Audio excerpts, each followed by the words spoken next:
মাথাভাঙ্গা ২ নম্বর ব্লকে তৃণমূল কংগ্রেসের বিরুদ্ধে ভোট পরবর্তী সন্ত্রাসের অভিযোগ তুলে বুধবার ঘুরছাডাঙ্গা থানার সামনে অবস্থান বিক্ষোভে সামিল হন বিজেপি কর্মীরা।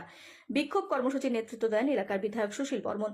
বিধায়ক বলেন, লোকসভা ভোটের ফলাফল প্রকাশ হওয়ার পর থেকেই আমাদের দলীয় কর্মীদের ওপর নানানভাবে অত্যাচার শুরু করেছে। কখনো চাষাবাদ বন্ধের ফতোয়া জারি করা, আবার কখনো রাতের অন্ধকারে বিজেপির জয়ী পঞ্চায়েতগুলো দখলের জন্য প্রধান পঞ্চায়েত সদস্যদের ভয় দেখিয়ে বাড়ি থেকে তুলে নিয়ে গিয়ে তৃণমূলে যোগদান করানো হচ্ছে। এভাবে গায়ের জোরে গ্রাম পঞ্চায়েত দখল করা যায় না। এরই প্রতিবাদে থানায় স্মারকলিপি প্রদান করা হয়।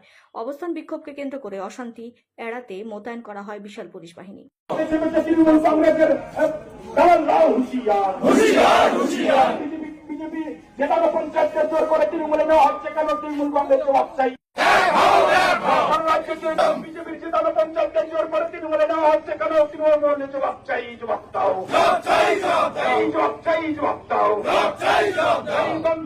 সন্ত্রাসের বিরুদ্ধে